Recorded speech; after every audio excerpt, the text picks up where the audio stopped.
Hi, you're watching The Real Story. I'm Al Terzi along with Lori Perez. Women were the big winners on election night, no doubt about it. Voters in 5 cities choosing women as mayors: Torrington, Derby, Norwich, New Haven, and New Britain. And to boot, in New Britain, the mayor-elect is 26 years old. Erin Stewart joins us now. Erin, thanks for being here. Congratulations. Thank you so much for having me. Yeah, and just tell us how you're feeling a few days later after the election. I feel incredible. I could use some sleep. I haven't really gotten much of that yet. It's been a whirlwind of a last 48 hours, but I feel great, and it's an honor to know that the people of New Britain have put their faith in me to lead our city. Was there a point at which you knew I got it in the bag?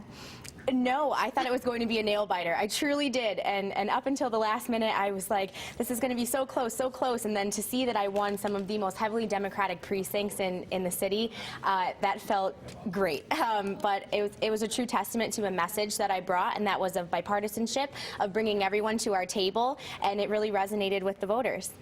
One thing for sure, you won't have much trouble finding your way around the mayor's office, given your dad's experience, 4 terms as mayor, Yep. Tim Stewart. Yes. And what advice did he give you as you set out on this question? When did you make the decision to do this?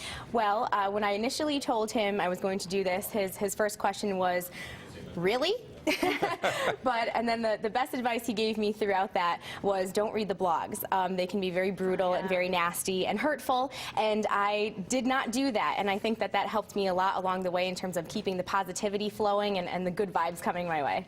Well, even though I know in the campaign the Democrats were calling you short on experience and all of that, but you did have experience. You worked at the Capitol as an aide. You were on the Board of Education in New Britain. So yes, believe it or not, for the last 10 years, I've been involved in city government in some way, shape, or form in the city of New Britain.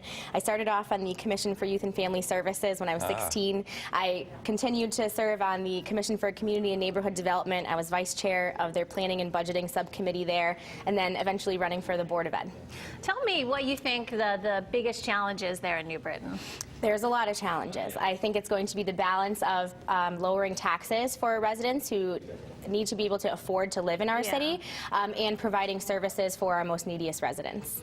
How are you going to, what are your spending and tax priorities here? How are you going to figure out where you need to spend a little more money and where you can really cut money and save the taxpayers, give them a break? I think one of the biggest issues that the city of New Britain has is we haven't had a set finance director in the last 2 years. We've had an interim director. I also want to look at combining our finance departments. Our Board of Education and our city side function in 2 different capacities right now. I want to bring them together and have one person at the helm of that, and that will also save some dollars in the meantime.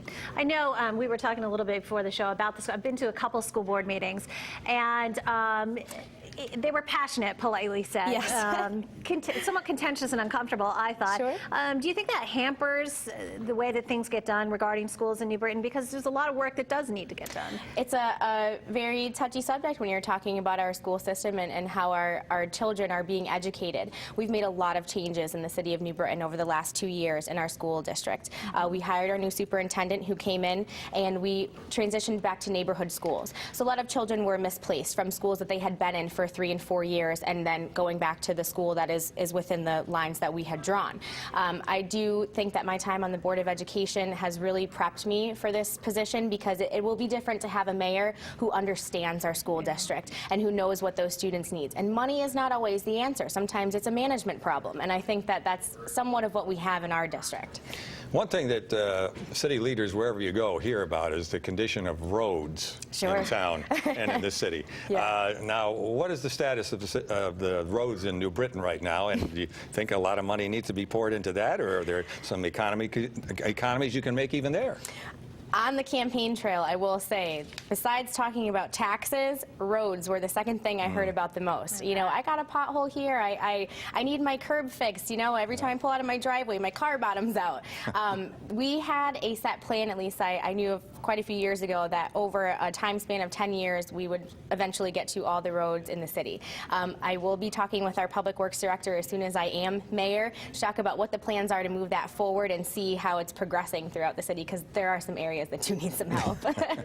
with all your plans, though, I mean, you'll have to work. The council makeup is what? It's Democratic, right? It is. We have some questionable issues right now on our city council. So we Right now, I was able to gain 3 seats on the city council, which is incredible in and of itself. I don't think that we've seen a Republican Party hold 5 So seats that in many years. makes it what, the split? 5-3 or 10-5 at the 10-5. moment. 10-5 at the moment. 6 if I am to have 6 after our recounts and things are done, then I will be veto proof, which is also Well, an interesting situation. But we also have, for the first time in I don't know how many years, the top 3 offices in the city. So we were able to take not only the mayor's office, but our town clerk and our tax collector are Republicans as well. why do you think that change happened? I really truly think that it was because of the message that we sent to the people. I talked about changing the label of the GOP party. I didn't want to be the grand old party anymore. I wanted to change it to mean government of the people. And that meant endorsing candidates to run with us who weren't necessarily all of the Republican Party. So when we ran, I campaigned on a fusion slate, I like to call it, where we had Republicans, Democrats, unaffiliateds, and even a libertarian running with us. And it was sometimes hard to explain that to people, but once you got over that initial, wait, how does that work? They really, really liked the message of that. people embrace that. I know one of the things you have talked about is this Smart City initiative. Yes.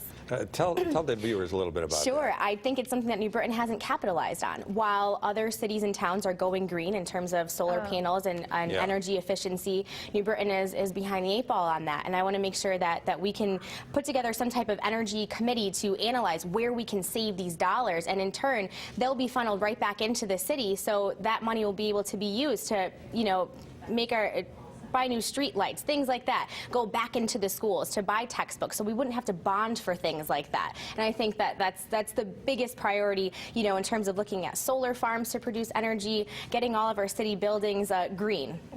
Well, speaking of city buildings, there's been a lot of aggressive efforts to take care of blight in your city. Sure. I guess that effort will continue. Blight is in the eye of the beholder. I'll say that much. And if we need inspectors to be able to get out there and determine, what is blight and what isn't, we currently don't have enough. And perhaps if we were putting all of our eggs in that basket, there are many different factors that need to be looked at in terms of blight. We have the Clean and Lean program, which I want to continue working on, which I believe was kind of cut short. Well, we're very excited and happy for you. Thank you. We wish you well. We're going to be watching with great interest. This must be pretty heady stuff for you, but I'm ready to get to exciting work. time. I am ready to get to work. Erin Stewart, the mayor-elect of New Britain. Thanks very much, Thank you. Erin. Thank you.